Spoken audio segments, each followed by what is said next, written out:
mambo mengi sana kutoka Israeli kwamba nchi ile ni nchi ya ukame, lakini ndiyo inasafirisha matunda duniani kote.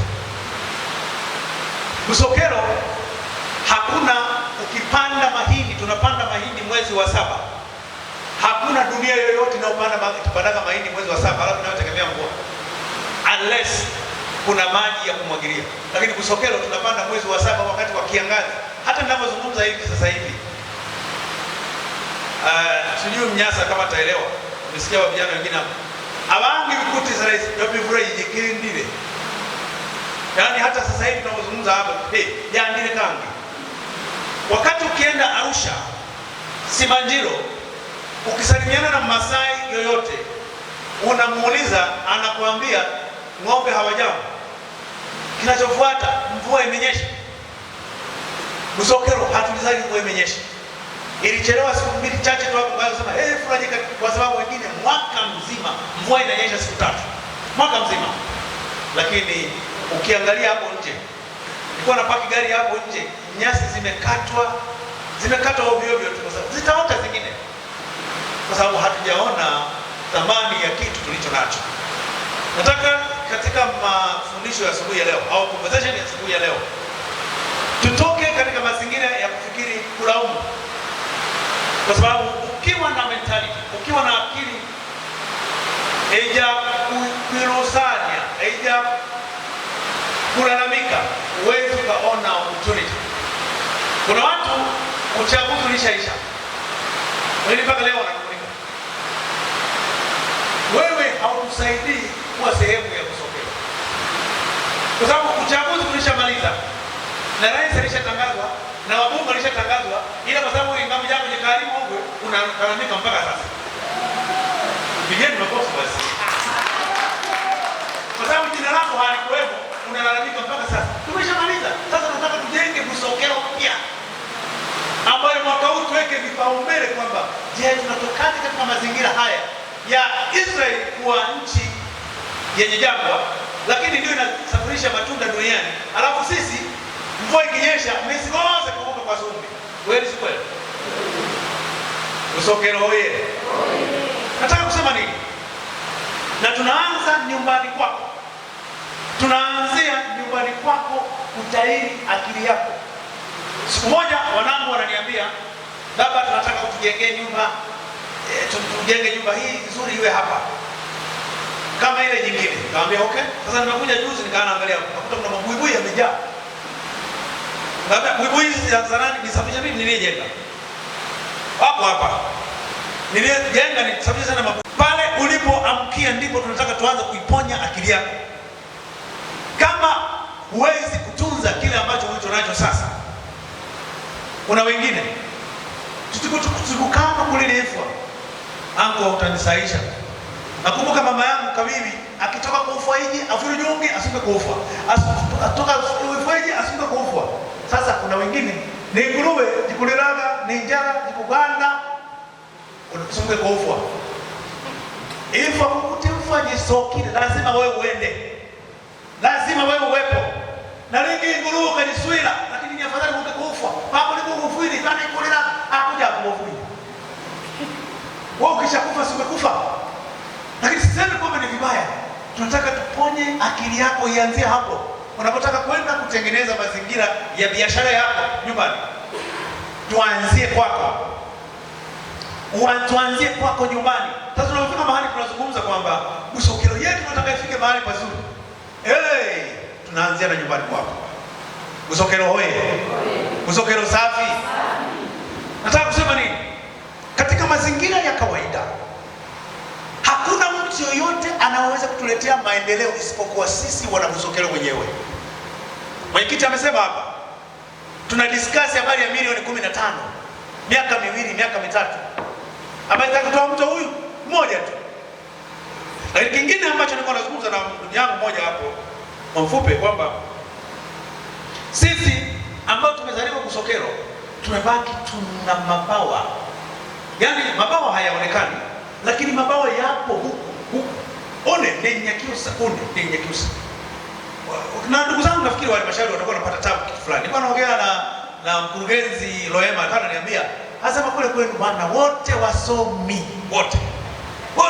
Na uje afikie darasa la 7 kwa mundu kwisa mkoega kumea kute. Uje kwisa mkoega amesoma mpaka darasa la 5. Kokute mundu embiri skulu. Na ndio maana hata wenzetu Wakinga wanafanya vizuri sana sasa. Wakinga oye. Wako hapa hata hapa. Wanafanya vizuri sana kwa sababu wao anaweza kala kumuda asubuhi mpaka jioni, lakini wewe unakuwa nguku uliege mpaka na Manyoro. Ndio unyakiusha huo. Nataka tuhame hapo. Mwenyekiti wa halmashauri. Nataka tuhame hapo, tufike mahali tufikiri namna ya kubadilisha maisha yetu. Na namna ya kubadilisha maisha yetu ni kwamba tuanze kwako. Umemkuja mtu kumberekeza, unakulombele lango ukaka. Mama hoye. Bajua hoye. Akula ruhusa Maria mtena alombele asili. Tusipobadili akili yetu ikahama kwenye mazingira haya. Nilikuwa na siku moja naangalia Teta kijani kibichi hapo. Ukiangalia matunda ya kwapi yaliyopandwa hapo. Mwalimu mkuu, nimefurahi kaimu mwalimu mkuu yuko hapo. Nakumbuka shule yangu nilikuwa nasoma, kila mwanafunzi alikuwa anapanda mti wake wa matunda. Mti wa matunda hapa uko wapi mwalimu mkuu? Kaimu, challenge kwako. Kila mwanafunzi anakuwa na mti wa matunda. Tunahama. Lakini tukifika mahali tukasema matunda tutanunua Kiwila au tutanunua wapi? Ile tunda linalowezekana kupanda nyumbani kwako lianzie hapa. Bwana mdogo wewe unaandikisha. Hebu acha hiyo unaandikisha. Unaona unawatoa, waache utaandika tu. Wewe tulia tu hapo. Au ngoja kama wazee wa kanisa la kwangu la Kiruteni. Kurumbelana wewe kujanga kuhangaika tu. Diwani amekuja, unasema sasa hapa ndo tunakwenda kupata mchango. Unasema diwani amekuja atatoa mchango na mimi nitatoa mchango kwa sababu nguruwe ndinazo, ng'ombe ndinazo, nguku ndinazo. Ndio hivyo. Usokero hoye. Usokero hoye. Na hatuwezi kufika mahali tukabadilika kama kichwani kwetu hatujabadilika. Na sisi wote ambao tumekuja hapa wote ni viongozi. Na kiongozi ni yule ambaye anaanza kubadilika kwanza yeye, alafu anawaambukiza wenzake. Usipobadilika wewe, uweze kubadilisha wengine kama wewe hujabadilika kwanza. Wananchi na hata wana Busokelo au Watanzania kwa jumla wanakutizama wewe kiongozi, umebadilikaje? Mheshimiwa Diwani, tukija nyumbani kwako tukakuta mikoko, tunakuta imepaliliwa vizuri, tutaiga kwako. Lakini kwako kama hakuna hata ng'ombe wa kusababisha kokoa ile izae vizuri, hatujifunzi kitu kwako. Ndio maana tunataka tubadilishe akili yako. Ibadilike. Kuna brother mmoja yuko hapa. Anasema yeye alikuwa anakaa kwake, amejenga nyumba Januari mpaka Disemba. Akaamua ngoja abadilishe iwe hoteli. Januari ikifika Disemba na yeye anabook online kama ana nafasi. Anapata nafasi, anabook kama mgeni mwingine. Kama imejaa anakosa. Siku moja na mke wake wakalala chini ya tenki la maji.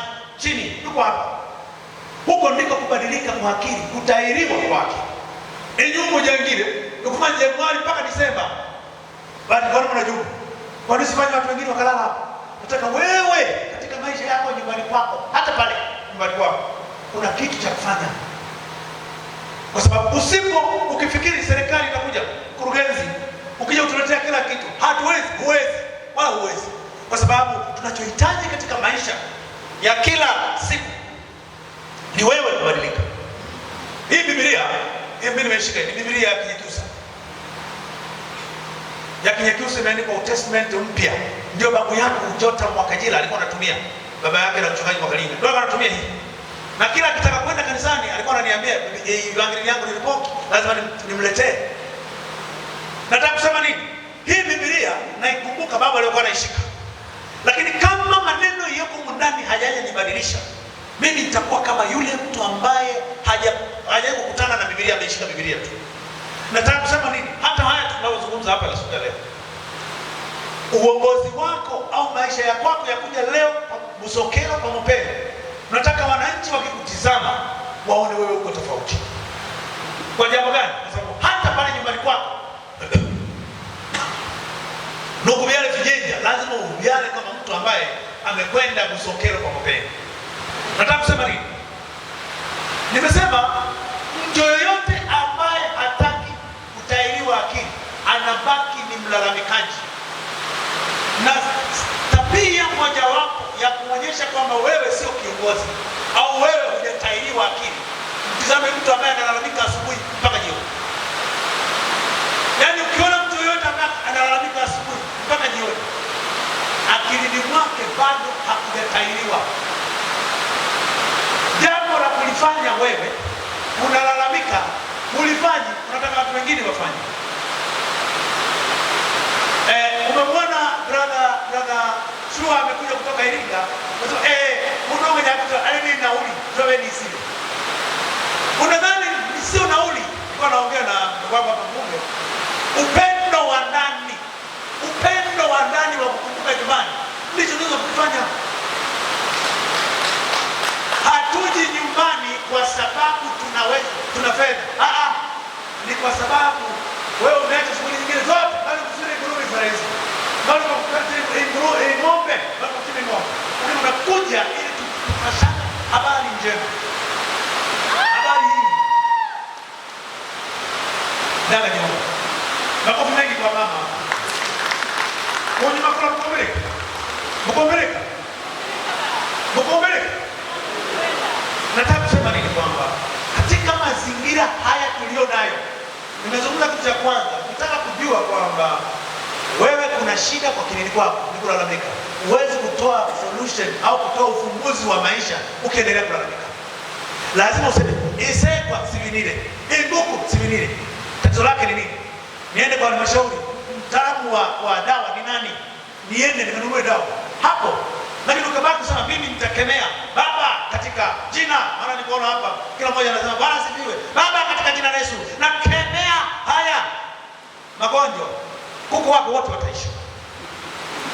Baada ya kutangaza farm lodge iliyoko Mbamba, unasema Mungu katika jina la Yesu niletee wageni. Wageni watatoka wapi bila kutangaza? Brother, do it.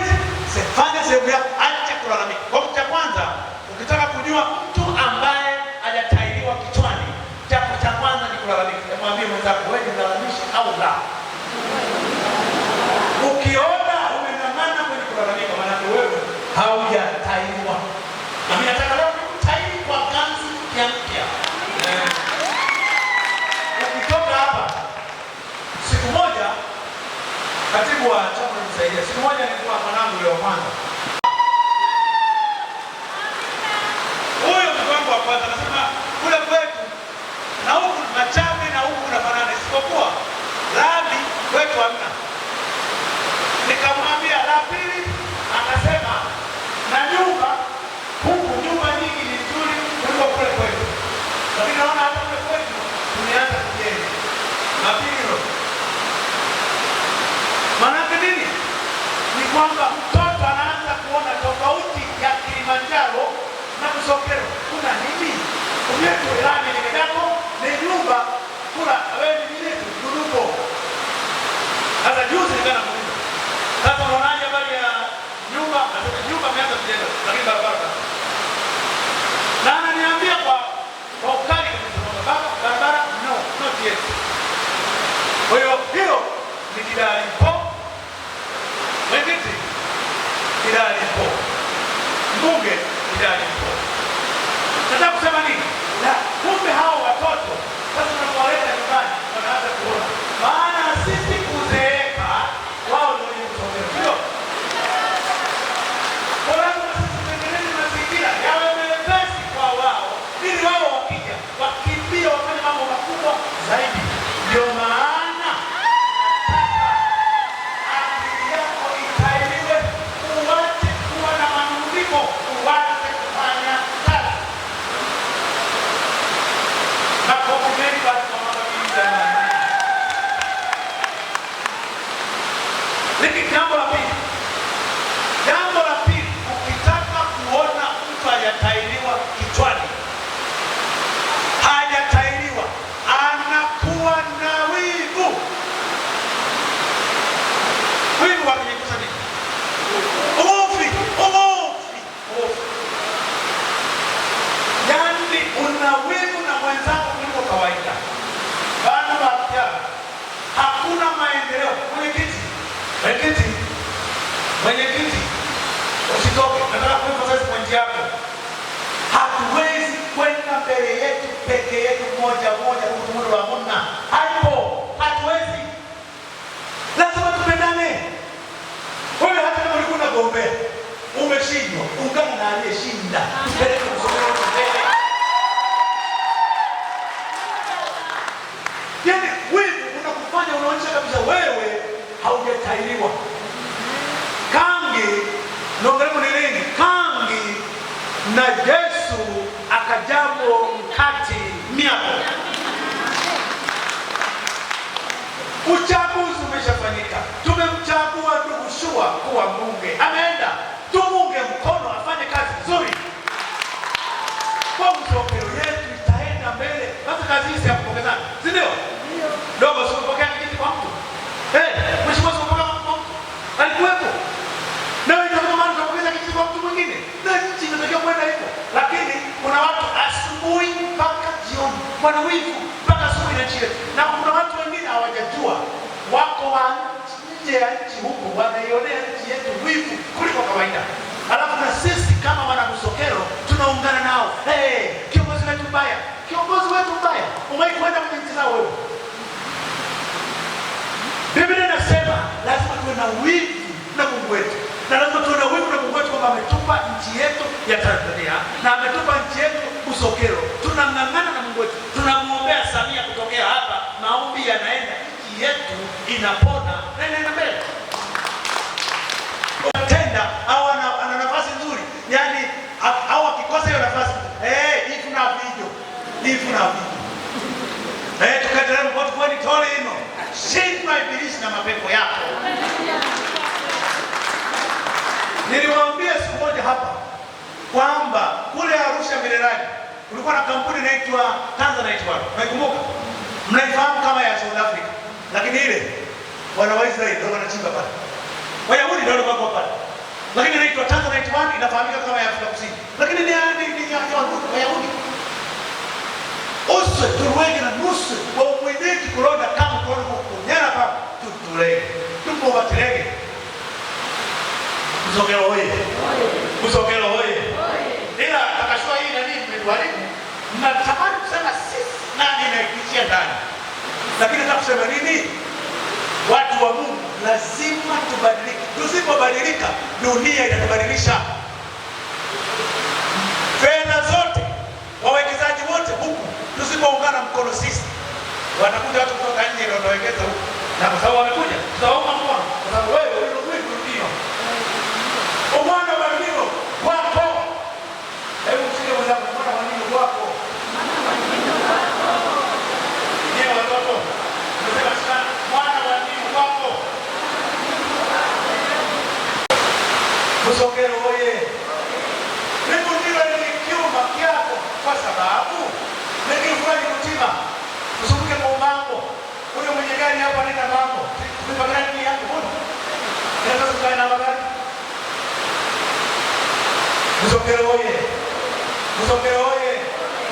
Na ni wakati wa kila mtu ambaye anafahamu kwamba yeye ni kiongozi alete watu pamoja kuliko kuwatawanya. Abantu bakuopeleke huko. Unamoja mtuziki. Abantu ndio msiku yako. Ukisaka kwa kwenda kia kusofu kuwapa. Lakini kama watu wakija nyumbani kwako kwa nao watu wamezidi, unawakimbiza watu hata kama alikuwa na jambo zuri la kukuletea, hata kuletea. Wenzetu ama unaona watumishi wa halmashauri wanatushangaa, hata wakati yao hawa wengine wanaomba wasihamishwe hapa kwa sababu eneo hili ni zuri, lakini sisi tulioko hapa hatujua thamani yake. Tunadhani Mungu ametupa furaha kwa kaja kubariki. Unampigia mtu simu anakwambia furaha kuna wewe utima. Mvua hii ni faida. Furaha kwa vindo. Mbona ndio tunafanya kwa vindo? Uponga kupera mawe. Evinyende kupera mawe.